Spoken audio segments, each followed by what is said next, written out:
Hello, Detective Banks. When was the last time you saw your father? What's going on, all you wild Saw impersonators? It's your two favorite hosts back here. Logan Myers, my good mate over there.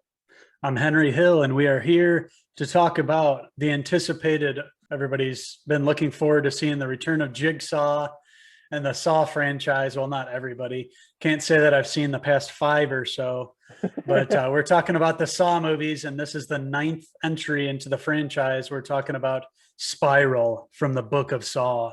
Do you want to play a game? Motherfucker. I was hoping for at least one motherfucker with Samuel L. There was there? Yeah, I must have missed it. Yeah, that was the funniest part of the movie. He was like, "Let's play a game, motherfucker." He's like walking around with the gun. Oh man, it was towards the end. But maybe I did hear it and just didn't think of anything of it since it's Samuel L. and he always says it. Yeah, this has definitely been one of my most anticipated horror films as of late. There's not many to choose from, but we have Chris Rock really interested in the Saw franchise, and he's producing this film starring in the movie. I think he helped write the script or fix the script, which isn't saying much because the script is terrible. But we have Chris Rock in this film. He's playing Detective Zeke Banks. He's a cop, obviously. His partner gets killed in the intro of the film. Really gruesome train scene. Lionsgate actually put out the intro of the film, the first like 7 minutes. You can see that on YouTube. It's probably one of the better kill scenes of the film, but sets up the movie essentially with Detective Zeke, Chris Rock, basically being solo, and then introduces his like new rookie partner, Max Minghella. He plays William Shank, Detective William Shank, and sets up the film and a lot of predictability early on. It feels very predictable. Like you mentioned, the first scene there is the best kill scene, the best scene of the movie, I think. I had high hopes after watching the first part. I was like, oh, okay, maybe this won't be as bad as what I've been reading about, because the initial reviews on it and everything were mostly negative, overwhelmingly negative, actually. And with all the hype for this movie, and with Chris Rock being attached and him, hyping it up and saying that this was a story he helped crafted and a different twist on the Saw franchise, I was really excited and hopeful that this movie would live up to the hype and be one of the better entries in the franchise, more like the first couple Saw movies. I kind of fell off. I don't remember the last one I saw. Probably the 3D one. I think that was the last. Yeah.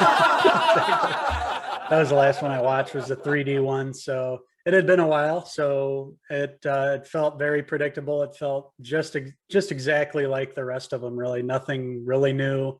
Only this time we had a copycat killer this time. So other than that, it was the same kind of gruesome kills. I mean, there's some cleverness to the kills, of course, especially with this beginning scene. But overwhelmingly, I just wasn't that impressed. The story was all over the place. I mean, I saw what they're trying to do. I saw the angle that they were trying to go with following these detectives and these dirty cops. But just overall, it wasn't anything special in the franchise. Absolutely not. It was just very regurgitated, nothing original. The script was a mess. The tone was a mess. They didn't know if it wanted to be a comedy or a horror flick, and there's a lot of shitty Chris Rock one-liners in the film and like trying to be funny about it. I'm like, what the fuck is this? Like a buddy comedy? Like, and then the next scene, it's like all gruesome with like people getting killed, and like it was just kind of back and forth, and like I just couldn't take it serious, and I was really disappointed.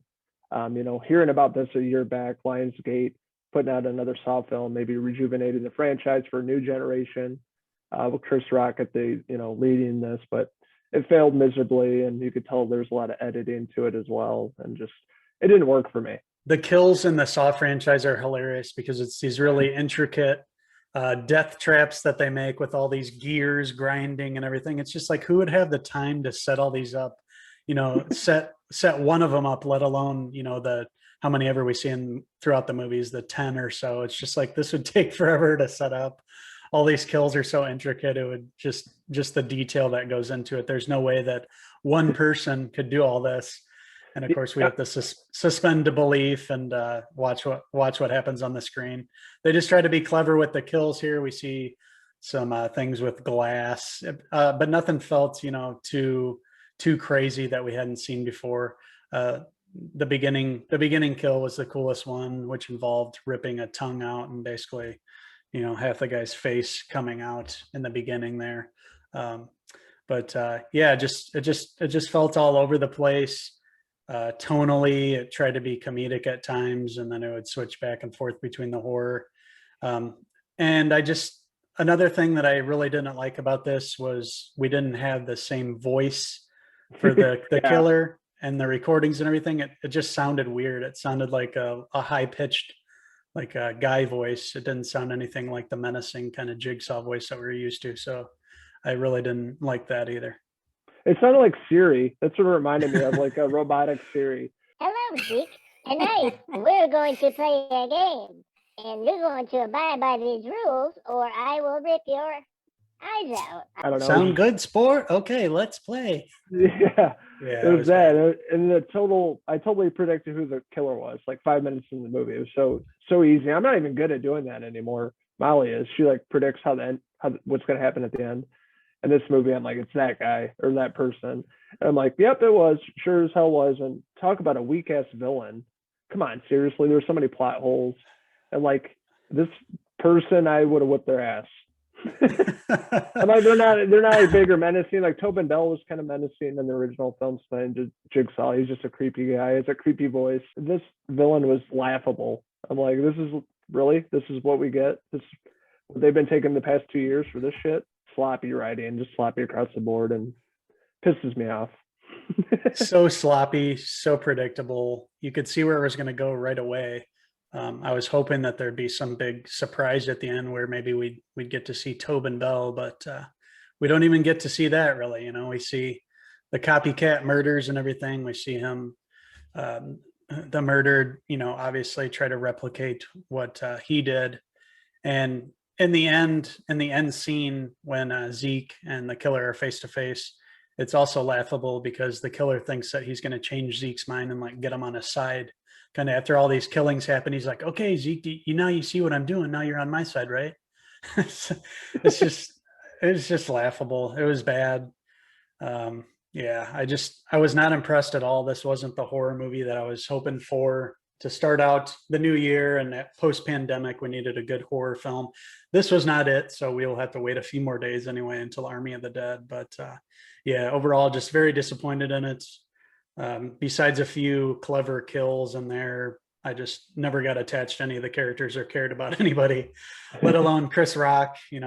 I was hopeful with him in it. I enjoy him in his movies and love his comedy and everything, but I just didn't have any attachment to the characters. So really didn't care what happened to anybody.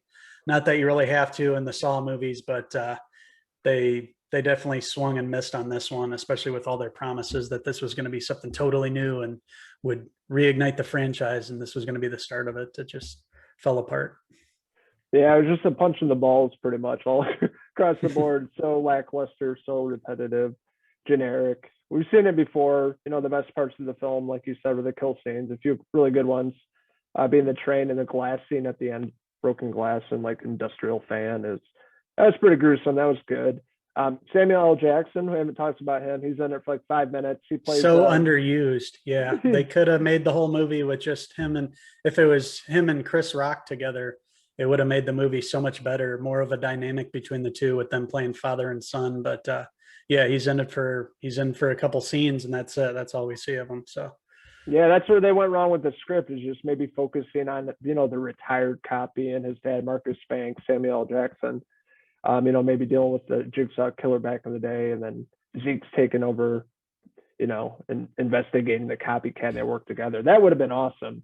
And they were great together in the 5 minutes on screen they had together, but that's they totally missed out on that and failed. And just a mess. I forgot about most of the movie. It's that forgettable. And easily probably one of the worst of this franchise. I've only seen probably 5 of them out of the 9, but this is easily one of the worst for sure. Biggest disappointment of the year, and probably the worst horror film of the year.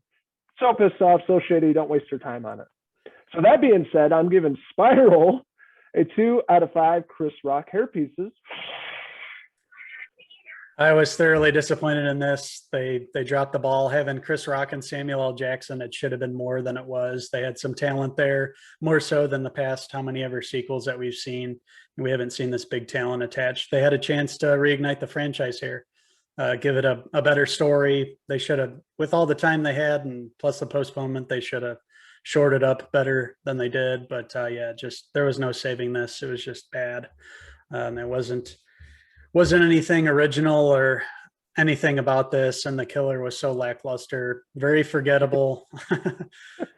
Yeah, the only thing I'll remember, I think, is the beginning scene, just because that was, if the whole movie was like that, they could set that sort of tone, but it just never got that good again, in my opinion.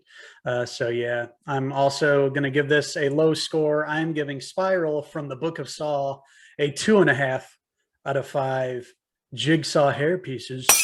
Do you want to play a game with my hairpiece?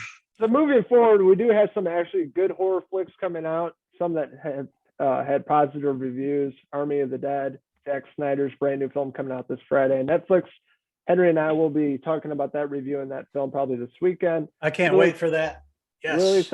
Really excited for that. And they just released the critics' reviews or ratings, Rotten Tomatoes, which means absolutely fucking nothing to me. Quiet Place 2 is at 89-90% currently. So that's very promising. I'm excited. I love the first film. So we got that coming out very soon. We'll be back talking about A Quiet Place 2. We have more podcast reviews and interviews coming right here on our YouTube channel and our website and social media outlets. So lots of good stuff coming our way. Lots of good stuff. If you guys know anything about us, you know that we like the horror. We love the horror genre. We've been to numerous conventions together growing up. We love when new horror movies are coming out, and we have a couple dandies coming out our way to help cleanse our palate of this spiral mess that the movie ended up being. And so we can't wait to watch and review these movies with you and talk about them. And we want to hear what you guys think as well. Did you guys enjoy Spiral more than us, or did you pick it apart like we did and think it was an unforgettable mess? Let us know in the comments, please. And don't forget to hit subscribe. Subscribe to us if you already haven't, you wild rascals. So this is Logan Myers, my good mate over there, Uncle Henry Hill. signing out until the next movie review. Cheers. Spiral. Look how much without you, gotta get this can't go wrong.